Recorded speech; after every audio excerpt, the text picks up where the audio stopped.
Welcome to Entertainment Punch and जी I know and welcome you all to another vlog another video. और आज आपके साथ एक ज़बरदस्त और न्यू स्टाइल पिज़्ज़ा की रेसिपी जो है वो मैं आपके साथ शेयर कर रही हूँ। डो बनाने का तरीका वही पुराना है, लेकिन एक दफ़ा मैं दोबारा आपके साथ तमाम इंग्रेडिएंट्स शेयर कर देती हूँ। इसमें 3 कप मैदा लिया है, 1 साशे पैकेट इसके अंदर यीस्ट का है, 1 टीस्पून जो है वो इसके अंदर शुगर ली है, और एक पूरा साशे पैकेट जो है वो नीडो का लिया है, और 3 to 4 टेबलस्पून इसके अंदर ऑयल के लिए हैं।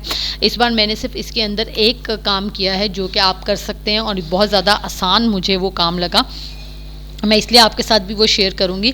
आप सब लोगों के पास घरों में हैंड बीटर होते हैं, उस हैंड बीटर के साथ एक तो बीट करने के लिए हम इस्तेमाल करते हैं, और उसके साथ एक कर्लिंग रॉड्स 2 एक्स्ट्रा होती हैं, जो कि हम लोग घरों में बहुत रेयर घरों के अंदर वो इस्तेमाल होती हैं, जनरल वो पड़ी रहती हैं। वो बेसिकली आटा गूंदने के लिए जो होती हैं, डो बनाने के लिए वो रॉड्स होती हैं। मैंने भी पहले कभी डो बनाने के लिए वो यूज़ नहीं की, और इस बार मैंने जब वो डो बनाने के लिए यूज़ की तो आप बिलीव नहीं करेंगे कि डो इतनी ज़्यादा सॉफ्ट बनी हुई थी, और इतने अच्छे तरीके से तमाम इसके इंग्रेडिएंट्स ने काम मिक्स हुए, और यीस्ट इतने अच्छे तरीके से फर्मेंट हुई कि मैं ये कहूँगी कि आपको जो है वो डो प्रिपेयर करने के लिए, देखिए आटा गूंदना इज़ समथिंग एल्स। आटा भी जो है वो गूंदने वाले जो दूसरा बड़ा बीटर होता है, लोग जनरली उससे आटा गूंदते हैं और बहुत अच्छा गूंदा जाता है।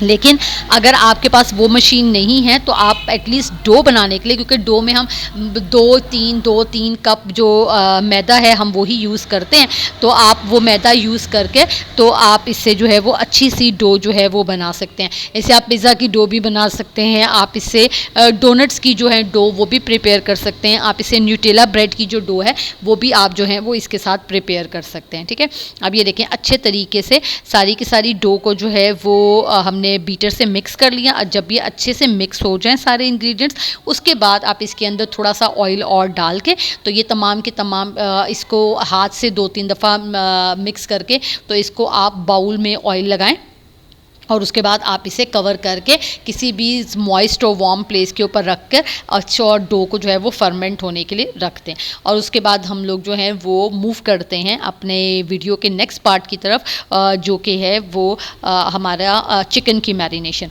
अच्छा जी, अब इसके अंदर मैंने स्टार्ट के अंदर बोला था कि ये पिज़्ज़ा थोड़ा सा नए स्टाइल का है। अब इसके अंदर नए स्टाइल का क्या है, हम जनरली तौर पे जो पिज़्ज़े की टॉपिंग तैयार करते हैं उसके अंदर हम लोग चिकन को मैरिनेट करते हैं, और उसके बाद हम लोग जो है वो ऊपर वेजिटेबल्स जो है वो रिंग की फॉर्म में अनियन है, ऑलिव्स आ गए, आपके पास कैप्सिकम आ जाती है, आपके पास मशरूम्स आ जाते हैं, हम उसे ऐसे ही रॉ में फॉर्म में कट करके तो हम अपने पिज़्ज़े के ऊपर एज अ टॉपिंग यूज़ करते हैं। पर आज हम लोग जो पिज़्ज़ा बनाने जा रहे हैं उसके अंदर हम लोग तमाम के तमाम वेजिटेबल्स को चिकन के साथ जो है वो हम लोग कुक करेंगे, और उस तरह फिर जो वेजिटेबल हैं उसका एक ग्लेज सा टेस्ट आएगा, जैसे शुगरी ग्लेज्ड होती है उस तरह का उसका टेस्ट आएगा। ठीक है जी, अब सबसे पहले हम लोगों ने चिकन लिया है, चिकन के अंदर सबसे पहले हम लोग 2 टेबलस्पून बारबेक्यू सॉस डालेंगे, मिचेल्स की बारबेक्यू सॉस, और ये बहुत ही ज़बरदस्त सॉस है।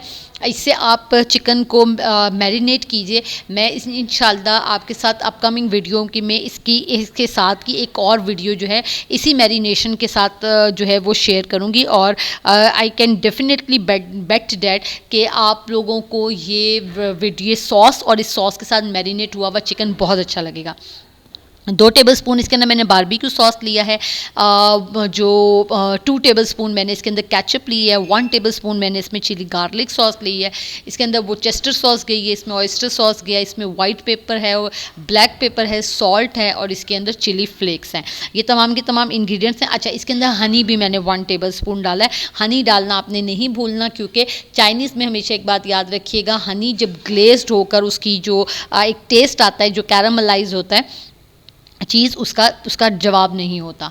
ठीक है जी, इस तरीके से आपने तमाम के तमाम इंग्रेडिएंट्स जो हैं वो अच्छे तरीके से आपने मिक्स कर लेने हैं। मिक्स करने के बाद अगर तो आपके पास टाइम है तो चिकन को मैरिनेट करके छोड़ दीजिए, और अगर आपके पास टाइम नहीं है तो चिकन को कुक करने के लिए आप पैन में डाल दीजिए। और जैसे ही आपका जो है वो चिकन कुक हो रहा होगा तो उसके बाद उतनी देर के अंदर, जितनी देर में चिकन कुक होगा, हम उतनी देर में अपने वेजिटेबल्स की कटिंग कर लेंगे, और वेजिटेबल्स की कटिंग के साथ साथ हमने इसके अंदर जो है क्योंकि हमने चिकन में शामिल करना है, तो इसके लिए चिकन का जो है वो 90% कुक होना जो है वो ज़रूरी है। अब जितनी देर में चिकन प्रिपेयर हो रहा है हमारा, हम उतनी देर के अंदर जो है वो अपनी वेजिटेबल्स जो होती हैं उसको कट कर लेते हैं।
वेजिटेबल्स जो हैं वो कट हो गई थी और हमारा चिकन भी ड्राई हो गया था ऑलमोस्ट। तो ये हमारा परफेक्ट सा जो है वो जो पिज़्ज़े की जो टॉपिंग है वो तैयार हो चुकी हुई है।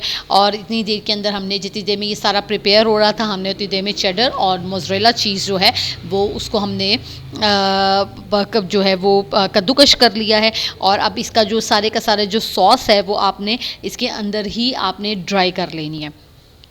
और उसके बाद जो है वो अच्छा, मैंने इसके अंदर आप लोगों के साथ एक इम्पॉर्टेंट टिप जो है वो आपके साथ शेयर करनी है।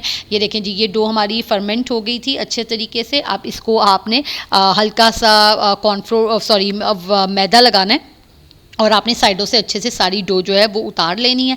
और उसके बाद आपने इसे अपनी स्लैब के ऊपर या जिस तरह भी आपने इसे बेलना है, इसको थोड़ा सा आपने गूंदना है थोड़ी देर के लिए, ताकि ये तमाम के तमाम इसके इंग्रेडिएंट्स अच्छे तरीके से डो जो है वो अच्छी से हमारी स्मूथ हो जाए और इसके अंदर किसी भी किस्म का कोई भी लंप जो है वो नहीं रहना चाहिए। अच्छा जी, इसके अंदर मैं आपके साथ एक टिप शेयर करना चाहूँगी कि आपके पास अक्सर औक़ात हम पिज़्ज़े के लिए डो बनाते हैं, तो हम घरों में एक ही पिज़्ज़ा बनाते हैं या दो आपने बनाने हैं, तो पिज़्ज़े के जो आटा होता है बाज़ दफ़ा वो बच जाता है। अब हमारे यहाँ क्या होता है कि वो पड़ा रहता है डीप फ्रीज़र में और हम उसे वेस्ट कर देते हैं। तो आपने क्या करना है कि इसे पिज़्ज़ा पैन के अंदर आपने जो आपका बचा हुआ आटा है आपने उसको पिज़्ज़ा पैन में लगाना है और उससे जो है वो जिस तरह फोक के साथ आप छोटे छोटे छोटे छोटे से डॉट्स डालते हैं, वैसे आपने डॉट्स डाल के इसे फ्रीज़र में फ्रीज़ कर लीजिए। और जब आपने उसको दोबारा पिज़्ज़ा बनाना उसे बाहर निकालें, उसे थोड़ी देर के लिए डीफ्रॉस्ट करने के लिए रखें और आपकी डो जो है वो तैयार हो जाएगी। तो उसके ऊपर आप दोबारा सेम उसी तरीके से पिज़्ज़ा बना सकते हैं। ठीक है जी, सबसे पहले हमने अपने पैन को ग्रीस कर लिया, उसके बाद ग्रीस करने के बाद आपने इसे डस्ट भी करना है ताकि ये अच्छा सा आपका पैन जो है वो तैयार हो जाए और पिज़्ज़ा नीचे ना लगे। ये दोनों काम आपने लाजमी करने हैं, ग्रीस और डस्ट दोनों चीज़ काम करने हैं। उसके बाद हमने इसके ऊपर अपना जो है वो पेड़ा रखना है और उसके बाद हमने मैंने जो था 2 पिज़्ज़े बनाए थे, तो मैंने इसको 2 पार्ट्स के अंदर जो है वो कट कर लिया था। और जो मैंने दूसरा पिज़्ज़ा बनाया था वो बहुत ज़्यादा डिफरेंट था, तो इंशाल्लाह ताला वो उसकी रेसिपी भी मैं आपके साथ अपकमिंग वीडियो के अंदर ज़रूर शेयर करूँगी। अच्छा जी, उसके बाद आपने इसे पेड़ा बना के, तो उसके बाद आप चाहें तो पहले बेल लें स्लैब पे रखकर, या इसको पैन के अंदर ही रख कर जो है वो आप बेलने के साथ भी इसको अच्छे तरीके से बेल कर और इवनली जो है वो पूरे के पूरे पैन के ऊपर स्प्रेड कर लीजिए। और इसके ऊपर सबसे पहले हम लोगों ने पिज़्ज़ा सॉस जो है वो डालनी है, और उसके बाद पिज़्ज़ा सॉस डालने के बाद नेक्स्ट स्टेप जो होगा वो हमारा होगा कि हमने इसके ऊपर जो है वो चीज़ डालेंगे। सेकंड स्टेप के अंदर हमने जो इसकी टॉपिंग प्रिपेयर की है वो टॉपिंग डालेंगे इसके ऊपर। इसके ऊपर मज़ीद हम डालेंगे जो टॉप अपना जो बाकी की चीज़ बची हुई है वो आपने डालनी है। और उसके बाद जो है वो आपका ज़बरदस्त किस्म का जो है वो पिज़्ज़ा जो है वो आपका तैयार हो जाएगा। और ओवन के अंदर मैंने इसे 180 डिग्री टेम्परेचर के ऊपर जो है वो 30 मिनट्स के लिए रखा था। और जैसा मैंने आपको बताया कि ओवन टेम्परेचर जो होते हैं वो हर किसी का डिफरेंट होता है, तो प्लीज़ आप ओवन का जो टेम्परेचर है उसका ध्यान आप अपनी ज़रूरत और अपनी सहूलत के अकॉर्डिंगली जो है वो उसको ऊपर नीचे आप टेम्परेचर को कर सकते हैं। ठीक है जी, पिज़्ज़ा सॉस अच्छे तरीके से आपने सारी की सारी इवनली इसके ऊपर स्प्रेड कर देनी है। और इवनली स्प्रेड कर लेने के बाद आपने इसके ऊपर सबसे पहले मोज़रेला और चेडर चीज़ मिक्स है वो सबसे पहले इसके ऊपर डालनी है। उसके बाद हमने इसके ऊपर अपना चिकन का मिक्सचर डालेंगे, उसके बाद बाकी की टॉपिंग्स डालेंगे, फिर बाकी की चीज़ डालनी है। उसके बाद आपने इसके ऊपर चिली फ्लेक्स डालेंगे और थोड़ा सा हमने इसके ऊपर जो है वो पार्सले डालना है। और इसके बाद हमने इसे ओवन में बेक होने के लिए रख देना है। तो ये 30 मिनट्स के लिए और ये आपका जो है 180 डिग्री टेम्परेचर के ऊपर जाएगा। और उससे ये होगा कि आपके ओवन का जो आपने दोनों ग्रिल्स ऑन करनी है, तो ज़बरदस्त किस्म का जो है वो जो ग्लेजिंग पिज़्ज़ा जो है विद बारबेक्यू सॉस आपका तैयार होगा। और आप इसको एंजॉय कीजिए और मुझे अपने कमेंट्स में बताना है कि आपको ये रेसिपी पिज़्ज़ा की कैसी लगी है। और ऊपर थोड़ा सा टेस्ट को एनहेंस करने के लिए मैंने अनियन डाला था, ये ऑप्शनल है, आप डालना चाहें तो ज़रूर डालें, अगर आप नहीं डालना चाहते तो it's not a big deal, आप इसे स्किप भी कर सकते हैं। और उसके बाद मुझे अपने कमेंट बॉक्स में बताना है कि आपको ये पिज़्ज़े की रेसिपी कैसी लगी, इसको ज़रूर ट्राई कीजिएगा। और आई होप आपको ये रेसिपी बहुत ज़्यादा अच्छी लगेगी। और don't forget to like, subscribe and share entertainment punch. मुझे और मेरी फैमिली को दुआओं में याद रखिएगा और एंटरटेनमेंट पंच को सब्सक्राइब करना नहीं भूलना। नेक्स्ट वीडियो तक के लिए मुझे दीजिए इजाज़त, अपना बहुत ज़्यादा ख्याल रखिएगा। अल्लाह हाफिज़।